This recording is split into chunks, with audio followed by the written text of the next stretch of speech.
आमे समस्ते गहम छतुआ तो बहुत खाई मोर गत वीडियो रे मु आपण मानक सह रागी ग्लूटेन फ्री छतुआ ड्रिंक रो शेयर करथिली ताको आपण माने बहुत मात्रा रे पसंद करछन। तो आज चलंतु आज आमे आउ एक ग्लूटेन फ्री छतुआ बनेबा। जदि आपण डायबिटीज रोगी को पई किछि बनिया पई चाहउचंती बा वजन कमिया पई चाहउचंती बा छुआ को हेल्दी ड्रिंक किछि दवा पई चाहउचंती बा निजे मध्ये हेल्दी रहबा पई चाहउचंती तो एई छतुआटी भी ट्राई करंतु। आपनको वीकली शेड्यूल भितरे 2 दिन एम्ति छतुआ रखिले आपणकर डेली न्यूट्रिशन पूरा हवा संगे संगे आपनको इजी भी हे जिवो ब्रेकफास्ट बनिया पई पड़िबोनी। मु एठी 100 ग्राम खसा नेची जोटा कि आपन हार्ट हेल्थ पई बहुत भलो स्ट्रांग बोन भी करिवो आपनको ब्लड शुगर को कंट्रोल करिवो। को हल्का हल्का भाजी फुटी गला परे ताको एम्ति काढी दियंतु गोटे जगह रे। आ परे सूर्यमुखी मंजी बोईताळु मंजी को 80 ग्राम नेई मु आको भाजी नेची। सूर्यमुखी मंजी रे एंटी एजिंग गुण अछि, ग्लो करे स्किन की, कार्डियोवास्कुलर हेल्थ पई बहुत भलो और डाइजेस्टिव हेल्थ पई बहुत भलो।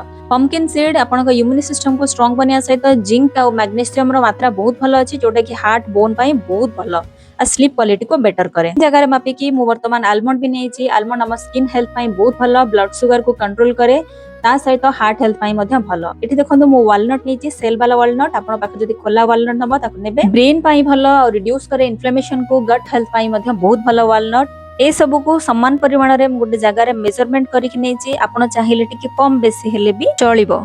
काजू रे हाई लेवल ऑफ जिंक और आयरन अछि जोटा कि इम्यून बूस्ट करिया रे बहुत भलो करे आ ऑक्सीजन को शरीर सारा सर्कुलेट करे। बोन हेल्थ पई बहुत भलो तादरे कॉपर और मैग्नीशियम अथिबारु सपोर्ट करे बोन डेंसिटी को आ जॉइंट हेल्थ पई बहुत भलो। ता सह हम शरीर को इंस्टेंट एनर्जी मध्ये दिए। सब जिंस को हल्का हल्का भाजी के हमें काढी नबा तापरे हमें चीना बादाम को टिके अधिक परिमाण रे नबा जोटा कि भाजीबा बहुत बढ़िया टेस्ट आर बहुत बढ़िया आसे आ एक्सीलेंट थाए एडा मसल बिल्डिंग पई। हार्ट हेल्थ पई भलो थाए आ हंगर को कंट्रोल करे। जेतबेले आपण याको मिसई करी खाउचनी ता आपण को बहुत संपद भोक लागिबनी। ता परे हमें नबा मखाना जोटा कि हम वेट को मैनेज करबा, ब्लड शुगर को कंट्रोल करबा, बोन हेल्थ और डाइजेशन को इंप्रूव करबा। सब जिंस को भाजी करी हमें एम्ति काढी के ताको ठंडा हवा पई रखि दबा। हमें मक्का आटा को नबा जोटा कि ग्लूटेन फ्री थाए। एठी मु हाफ किलो मक्का रो आटा नेची जोटा कि आपण का हार्ट ब्लड शुगर को कंट्रोल करबो, बोन को स्ट्रेंथन करबो, इम्यूनिटी को बूस्ट करबो। आपण को आखी पई और स्किन पई मध्ये बहुत भलो। कम हांचरे टिके हल्का हल्का करी ताको भलो हारे भाजी नियंतु। सखाळर व्यस्तता भितर जेतबेले आपण पाखरे आदो समय नथिबो सेतबेले बस गुटे चा ग्लास रे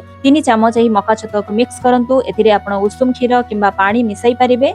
मिठा पई टिके गुड़ ऐड करि परिबे। भाजी हे गेला परे ताको बड़ जगह रे खेळी करि दियंतु। कंतु भजा काबुली सोलार मोटी पाउडर नेची आपण को एमती मार्केट रे पाउडर मिलि जो जोटा नाम अछि सत्तू। थिरे हाई प्रोटीन हाई फाइबर अछि जोटा कि आपण डाइजेस्टिव हेल्थ पई बहुत भलो। प्रोटीन रो रिक्वायरमेंट पूर्ण हबो और नेचुरल बॉडी कूलेंट एटा गोटे खरा दिन हो शीत दिन हो एटा आपण को बॉडी रो टेम्परेचर को रेगुलेट करे और डायबिटीज फ्रेंडली हे थाए एटा जहा कि आपण को ब्लड शुगर को मैनेज करिवारे सहायता करे। सब जिंस को ठंडा करी त केमती ग्राइंड करी के मिसई दियंतु। आपण ए छतुआ को आपण 1 मंथ जाय आराम से स्टोर करी रखि परिबे। वर्किंग महिला माने होया को ऑफिस भी नहीं जाय परिबे। पिला माने स्कूल जिबा पूर्व झटपट आपण को देई परिबे। देखा हबो आउ एक मिलेट छतुआ सहित। जय जगन्नाथ।